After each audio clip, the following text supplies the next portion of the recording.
साल 2024 की शुरुआत हो चुकी है और हर व्यक्ति विशेष के मन में ये सवाल है कि मेरा ये वर्ष कैसा जाएगा, क्या पिछले वर्ष से ये समय बेहतर होगा या नहीं। इसी बात को विषय को ध्यान में रखते हुए हमने पिछली भी सीरीज एक चलाई थी, भाग्य बेमिसाल करियर शानदार, जिसमें हमने गुरु और शनि से संबंधित पूर्ण परिचय आपको 2024 का दिया था। आज का ये वीडियो राहु केतु को लेकर है, क्योंकि राहु केतु भी उतने ही विशेष हैं जितने गुरु और शनि हैं। क्योंकि राहु केतु एक राशि एक अक्ष पर 1.5 वर्ष तक रहते हैं और एक प्लेनेट जो कि स्वभाव में अशुभ कहा जाता है, राहु और केतु, अगर वो 1.5 वर्ष तक किसी भाव में रहेगा तो कुछ ना कुछ तो उस भाव में से संबंधित हलचल होगी।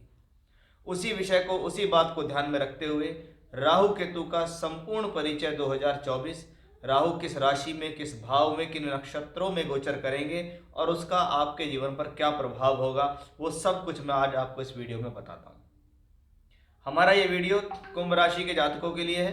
कुंभ लगन के लोग भी इसको देख सकते हैं, खास तौर पर वो लोग जिनको कुंभ राशि या कुंभ लगन है और उनको राहु से और केतु से संबंधित महादशा या अंतरदशा या प्रत्यंतर दशा चल रही है, तो भी वो इस वीडियो को देखें, उनके लिए ये वीडियो और ज़्यादा खास है। तो शुरुआत करते हैं आज के इस खास विषय की, जिसमें है राहु केतु का संपूर्ण परिचय। जय श्री राम। मैं पंडित आशीष शर्मा लेकर आया हूँ एक बार फिर से एक नया और खास कार्यक्रम कुंभ राशि कुंभ लग्न के जातकों के लिए। अगर आप मेरे चैनल पर पहली बार हैं, आपको वीडियो पसंद आता है तो सब्सक्राइब करके बेल आइकन दबाइए, वीडियो को लाइक कीजिए, अन्य लोगों तक पहुंचाइए। आइए, कुंभ राशि कुंभ लग्न के जातक, आपके जीवन में राहु केतु एक्सेस 2024 के अंदर दूसरे और 8वें घर में रहेगा। बहुत मोटे प्रारूप में समझें, जब दूसरे और 8वें घर में राहु केतु आ रहे हैं, यानी राहु केतु क्या है, स्वभाव से मैलेफिक है, उनको कहा गया ये स्वभाव से अशुभ ग्रह है। अब अशुभ ग्रह का स्वभाव है को अशुभ भावों में है तो और अशुभ बन जाता है, और यदि वो शुभ भावों में है तो उसकी स्थितियों को बढ़ा भी देता है। राहु केतु स्वतंत्र ग्रह हैं दोनों, जिस भाव में है उसके अनुसार फल, जिस राशि में है उसके स्वामी के अनुसार फल, अपने स्वभाव के अनुसार फल, या उनके साथ कोई बैठा या देख रहा हो तो उसके फलों में अंतर आता है। इसलिए राहु केतु स्वतंत्र ग्रह हैं, इनकी अपनी कोई भी राशि नहीं है, लेकिन 1.5 वर्ष तक एक ही अक्ष पर रहने के कारण इनकी बड़ी महत्ता होती है। कुछ शास्त्रकारों की माने तो इनकी दृष्टियां भी प्रभावित करती हैं, कुछ लोग इसको मानते हैं, कुछ नहीं भी मानते हैं, लेकिन इसका इफेक्ट मिलता है। अगर आप एस्ट्रोलॉजी सीख रहे हैं या कर रहे हैं तो आप राहु केतु की दृष्टियों को लेकर भी काम करेंगे तो भी आपको रिजल्ट मिलेंगे। तो राहु और केतु, राहु कहाँ है, दूसरे घर के अंदर। दूसरा घर किस लिए है, धन, परिवार, कुटुंब, वाणी, बोलचाल, खान पान, पैसा, पैसे का कलेक्शन। 8th हाउस क्या है, समाधि है, रिसर्च है, आध्यात्म है, शोध है, पैतृक संपत्ति है, ससुराल पक्ष है। ये सब कहाँ से आता है, 8th हाउस से। यानी राहु और केतु 1.5 वर्ष तक इन दोनों ही भावों से संबंधित फल देंगे। अब समझेंगे हम बारी बारी से राहु और केतु को। पहले हम राहु को समझते हैं कि राहु को हमने देखा कि वो 2nd हाउस में, दूसरे घर में राहु है। दूसरा घर मारक भाव भी कहलाता है, तो दूसरा घर को हम सम भी कहते हैं। इसलिए जरूरी नहीं है कि ये प्लेनेट की में बैठा हुआ प्लेनेट है, इसकी दशा आ गई तो ज्योतिषी लोग कह देते हैं भाई आपको तो मार्केश की दशा चल रही है। वो व्यक्ति पूरी अंतरदशा में घबराया घबराया सा बेचारा जीवन निकालता है कि पंडित जी ने मार्केश बता दिया, और कुंडली में ये चेक करा ही नहीं गया कि इसका आयु का खंड क्या है। आयु खंड जा रहा है 70 वर्ष से ऊपर, 25 साल का लड़का है, उसको मार्केश की दशा बता दी, कुछ हुआ नहीं, बेचारे को तनाव और हो गया। तो राहु 2nd हाउस में है, जरूरी नहीं है मारक भाव है। मारक कब है, इसकी भी परिभाषा है कि मारक कब है। 2nd हाउस क्या होता है, आपका वे ऑफ टॉकिंग होता है, और आपका बोलचाल कह लो या आपका खान पान कह लो। आपने गलत खान पान का रवैया अपनाया जिसके कारण आपने अपने स्वास्थ्य को खराब किया। फॉर एग्जाम्पल, आपने ड्रिंकिंग या स्मोकिंग बहुत ज़्यादा शुरू कर दी इस दौरान, तो राहु 2nd हाउस में बैठा है, बैड हैबिट्स आपके अंदर आ गई, आपने उल्टा सीधा खान पान शुरू कर दिया और उसकी लगातार आदत पड़ गई, तो क्या हुआ, आपने अपने शरीर के लिए उसको मारक कर लिया। आपकी वे ऑफ टॉकिंग इतनी गलत है कि परिवार के लोगों से आपके संबंध खराब होते हैं, ये आपके परिवार का मारक हो गया, परिवार के संबंधों का मारक हो गया। ठीक है, तो जरूरी नहीं है मार्केश का मतलब यही है कि आप मरने ही वाले हो, आप अपने लिए खुद ही गड्ढा खोद के उसमें गिरने वाले हो, ये भी मार्केश है। आयु का खंड आया नहीं, मार्केश की दशा चल रही है, यानी समथिंग कुछ ना कुछ गड़बड़ होने वाला है। ऐसी ही स्थितियों में राहु सेकंड हाउस में है। सेकंड हाउस देखो धन का है, वो बृहस्पति की राशि में है और बृहस्पति की सौम्य राशि के अंदर है। इसका मतलब यहां पर राहु पहला दायित्व निभाएगा कुटुंब वृद्धि का। लेकिन उससे पहले भी दोनों चीज ध्यान रखनी है, बोलचाल पर संयम रखें, लिमिटेशन रखें, जितनी जरूरत है उतना बोलें, अदरवाइज ना बोलें। खान पान संतुलित रखें, बिना वजह की खान पान में गलत आदतों को अपनाकर अपने शरीर को खराब ना करें, क्योंकि राहु यहां से बैठ के छठे घर को भी देखता है। छठा घर क्या है? रोग ऋण शत्रु। मैंने अपनी गलत आदतों से रोग को अपना लिया, मैंने अपने खराब बोलचाल रवैये से शत्रु बना लिए। ठीक है, मैंने गलत आर्थिक फैसले लेने के कारण अपने ऊपर कर्ज ओढ़ लिया, क्योंकि दूसरा घर धन का है। दूसरी तरफ से देखें तो राहु सेकंड हाउस के अंदर है, इसका मतलब ये धन के लिए पॉजिटिव है, परिवार के लिए पॉजिटिव है, शुभ है, क्योंकि प्लेनेट है, वो कहता है जैसा तुम व्यवहार करोगे वैसा मैं रिजल्ट दूंगा। सेकंड हाउस में बढ़िया बोलचाल भी होती है कि आप अपनी बोलचाल से लोगों को आकर्षित करके धन कमा सकते हो, और सेकंड हाउस में वो बोलचाल भी होती है जिससे आप अपना नुकसान कर सकते हो। तो ये डिपेंड आप पे करता है कि आप उसके साथ व्यवहार कैसा करना चाह रहे हो, आप उससे मारक चाह रहे हो या आप उससे धन चाह रहे हो। अब राहु सेकंड हाउस के अंदर है बृहस्पति की राशि में। बृहस्पति 1 मई तक थर्ड हाउस में है और 1 मई के बाद कहाँ आ जाएंगे? दशम भाव में। यहां से बैठ के बृहस्पति कहाँ देखेंगे? दशम भाव को। राहु ऑलरेडी यहां से बैठ के कहाँ देख रहा है? दशम भाव को। इसका मतलब 10th हाउस पर दृष्टि है, और 10th हाउस हमारा किसका है? सबसे पहले कर्मों का भाव है, नौकरी का भाव है, व्यापार का भाव है। हम अपने जीवन में अपनी दिनचर्या को चलाने के लिए, आमदनी को चलाने के लिए, प्रोफेशनल लाइफ को चलाने के लिए जो कर्म करते हैं वो 10th हाउस में आता है। वहां पर राहु गुरु का प्रभाव आपकी प्रोफेशनल लाइफ को बेहतर करता दिखाई दे रहा है। यह स्थिति प्रोफेशनली पॉजिटिव है, नौकरी में तरक्की, व्यापारिक स्थितियों का अच्छा होना, जीवन में आगे बढ़ना, अवसर प्रदान करना, कर्म कार्य क्षेत्र का बढ़ना भी हमें इसी वजह से प्राप्त होता है। राहु की दृष्टि 8th हाउस पर संबंध बनाती है। इसका मतलब है यह स्थिति आपके जीवन में पैतृक संपत्ति से संबंधित स्थितियों के लिए शुभ है। परिवार का सहयोग मिलेगा, आप अपने आचरण को बेहतर रखें, हर कोई आपको सहयोग करेगा। अब राहु इस दौरान रेवती नक्षत्र में गोचर करेंगे 1 जनवरी से 8 जुलाई। कहाँ है राहु? मीन राशि में। मीन राशि काल पुरुष की अंतिम राशि।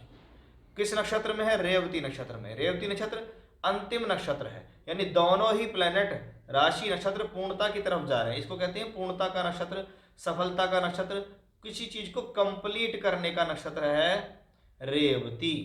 उसके अंदर राहु है। रेवती नक्षत्र के लॉर्ड बुध है। बुध कौन है? पंचम भाव के मालिक है। एक तो वो पूर्णता का नक्षत्र है और वो पंचमेश भी है, तो क्या है? विद्या, बुद्धि, शिक्षा के लिए अच्छा है, संतान से संबंधों के लिए अच्छा है, संतान प्राप्ति की शुरुआत के लिए भी इसको हम पॉजिटिव मानते हैं। यानी राहु का सेकंड हाउस में बैठ के रेवती नक्षत्र में गोचर करना अति शुभ कल्याणकारी दिखाई देता है। उसके बाद ये राहु कहाँ आएंगे? उत्तरी भाद्रपद नक्षत्र में 8 जुलाई से दिसंबर के अंत तक। उत्तरी भाद्रपद नक्षत्र भी शनि का नक्षत्र है, जो कि पूरकता का एक तरीके से सिंबल माना जाता है कि ये नक्षत्र का स्वभाव है कि जिस काम को हाथ में लेता है उसको पूर्ण कर देता है, और वो नक्षत्र शनि का नक्षत्र है। शनि आपकी राशि लगन के स्वामी है। इसका मतलब राहु के लिए इससे प्रसन्नता का विषय क्या होगा कि वो धन भाव में बैठ के, शुभ ग्रह बृहस्पति की राशि में बैठ के रेवती और उत्तरा भाद्रपद नक्षत्र जैसे नक्षत्रों में गोचर करेंगे, जिनके मालिक बुध और शनि है। इसलिए ये राहु का कंप्लीट गोचर 2024 में धन धान्य से परिपूर्ण है। आपकी शिक्षा विद्या के लिए अच्छा है, प्रोफेशनल लाइफ के लिए अच्छा है, आपके पैसे के लिए अच्छा है, आपके धन, आपकी प्रोफेशनल लाइफ, नौकरी, व्यापार के लिए शुभ है।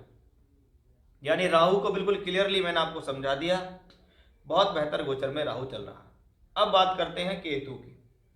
आध्यात्म का कारक मोक्षकारी ग्रह केतु, इसलिए इसको मोक्षकारी कहा गया है क्योंकि केतु का स्वभाव है मोक्ष देना। सामान्य तौर पर आप क्लासिकल्स बुक्स पढ़ेंगे तो उसमें कहा गया है कि भी 12वें घर में केतु हो, अष्टम भाव में केतु हो, जल तत्व राशियों में बैठा हुआ हो, तो क्या होता है, ऐसा केतु आपको जीवन में आध्यात्म की तरफ धकेलता है। अब 8th हाउस समाधि का है, रिसर्च का विषय शुरू हो जाएगा आपका। आप अपनी लाइफ के अंदर अपने कर्म कार्य क्षेत्र में कुछ शोध करना शुरू कर देंगे, कुछ शोध करना, कुछ सीखना, क्योंकि ये पंचम भाव से चौथा भाव है, यानी कुछ सीख कर सुख की प्राप्ति करने की इच्छा आपके मन में जागृत हो चुकी होगी कहीं ना कहीं, या उसके विचार चल रहे होंगे। जल्दी ही आप उस पर काम भी करना शुरू करेंगे कि मैं ऐसा अपने जीवन में क्या सीखूं जो मेरी प्रोफेशनल लाइफ में कुछ एडिशनल हो और जिसके प्रति मैं आगे बढ़ जाऊं। ये शोध का विषय है। राहु शोध, केतु शोध कराएगा, आध्यात्म में दिखाएगा आपको, ईश्वर के प्रति आस्था दिखाएगा, पूजा पाठ में, दान धर्म में आपका मन लगेगा। इन सब चीज़ों के लिए 8th हाउस का केतु पॉजिटिव, क्योंकि केतु का स्वभाव क्या है, छुपाना। 8th हाउस में गया तो बहुत सारी चीज़ें अब आप छुपानी शुरू कर देंगे। बहुत सारी बातें अब पहले आप हर किसी से शेयर करते थे, लेकिन अब आपके स्वभाव में वो चीज़ नहीं रहेगी। अब आप समझ जाएंगे कि भाई दुनियादारी कोई चीज़ है, इनको अपनी चीज़ बताओ और ये तुम्हारी बाद में उपहास उड़ाएंगे, तुम्हारी खिल्ली उड़ाएंगे, तुम पर हंसेंगे। इसलिए अपनी बात को अपने तक सीमित रखो। 8th हाउस का केतु, आप क्या कर रहे हैं, क्या योजना बना रहे हैं, उसका किसी के साथ भी खंडन करने की आपको ज़रूरत नहीं है। कुछ भी बात किसी को बताने की ज़रूरत नहीं है, ये 8th हाउस का केतु कहता है। तो कभी कभी 8वें घर में कुछ ऐसे कर्म भी होते हैं जिसमें व्यक्ति दुनिया से, समाज से छुप के करता है। वैसी स्थिति भी यहाँ आती है, वो सोचता है अरे किसी को पता नहीं चलेगा, मैं हूँ ही ऐसी जगह पे कि मैं यहाँ ये काम कर भी दूंगा, चाहे वो कोई सा भी आचरण है आपका। तो वो भी 8th हाउस में आता है। तो कोशिश करें ऐसे आचरण में ना ही पड़े तो अच्छा है, क्योंकि यहाँ से बैठ कर केतु 12वें घर को देख रहा है। जैसे राहु ने 6ठे घर पे बैठकर स्वास्थ्य का इंडिकेशन दिया, गलत खान पान ना हो जाए, खराब रवैये में ना पड़ जाए, ऐसे ही केतु भी कहता है कि आप 12वें घर को देख रहे हैं। ये 12वां घर भी अस्पताल, डॉक्टर के लिए देखा जाता है। तो क्या है, पेशेंस अपने ऊपर रखना है, अपने ऊपर काबू रखना है। केतु की अष्टम में बैठ के पॉजिटिविटी को ग्रहण करना है कि ये प्लेनेट कहाँ इशारा कर रहा है, उस इशारे को देखो, उसको पहचानो और उस पर वर्क करो, तो आपको 8th हाउस का केतु बेहतर रिजल्ट देगा। इसके विपरीत जाओगे तो उसके पास दूसरा स्वभाव भी है, अष्टम भाव, अड़चन, दुविधा, परेशानी, बैड हैबिट्स, खराब आचरण, दुष्चरित्रता, ये सब 8th हाउस में है। बात यह है कि आपको ग्रहण कौन सा करना, प्लेनेट के पास तो दोनों चीज़ें हैं। तो ये सब चीज़ें कहाँ से होती हैं, हमारे मन से होती हैं। हम जितना अपने विवेक को काबू में रख पाएंगे उतना बेहतर होगा। जब गुरु यहाँ होंगे तो यहाँ से बैठ के गुरु अष्टम भाव को देखेंगे, यानी बृहस्पति आपको कंट्रोल करेगा। मई के महीने की शुरुआत से ही आपके जीवन में अध्ययन, अध्यात्म, पूजा पाठ, समाधि, दान धर्म, शोध, इनकी स्थितियां और पॉजिटिव होती दिखाई देंगी। केतु राहु दोनों का संबंध धन से है, इसका मतलब पॉजिटिविटली बात करें तो धन के लिए यह स्थिति शुभ है। अब केतु के लिए परीक्षा की घड़ी है, कैसे है वो समझो। हमने देखा अल्टीमेटली तौर पे राहु बहुत पॉजिटिव है, केतु 8th हाउस में है, अच्छा भाव नहीं है। केतु इस दौरान 3 नक्षत्रों में चलेगा, यानी 3 कक्षाओं में चलेगा। वो कक्षा किसकी है, सूर्य की, चंद्र की और मंगल की। चित्रा, हस्त और उत्तरा फाल्गुनी नक्षत्र। अब इसके हिसाब से देखें तो इन तीनों नक्षत्रों के लॉर्ड कौन है, सूर्य, चंद्र और मंगल, और केतु से उनकी बिल्कुल भी मित्रता नहीं है। इसका मतलब 8th हाउस में केतु को रहना भी है, इन 3 कक्षाओं में चलना भी है, इन चैलेंजेस से लड़ना भी है। तो सबसे पहले ज़्यादा जरूरी क्या है, रेमेडी, कि भाई उपाय करना पड़ेगा। हमें राहु से कोई चिंता ही नहीं है, हमें चिंता केतु से है, और केतु से फल चाहिए तो वो कहता है कि भाई रेमेडी करो। सबसे पहले केतु के लिए भगवान गणेश की उपासना होती है। तो गणेश जी के किसी भी रूप में, चाहे आप मंत्र जाप करो, संकट नाशन गणेश स्तोत्र पढ़ो, अथर्वशीर्ष स्तोत्र पढ़ो। 8th हाउस में बुध की राशि में है, रोजाना नारायण कवच का पाठ करो, प्रत्येक बुधवार के दिन विष्णु सहस्त्र नाम का पाठ करो, और फिर देखो आप अपने जीवन में बहुत सारी प्रॉब्लम्स दूर होंगी।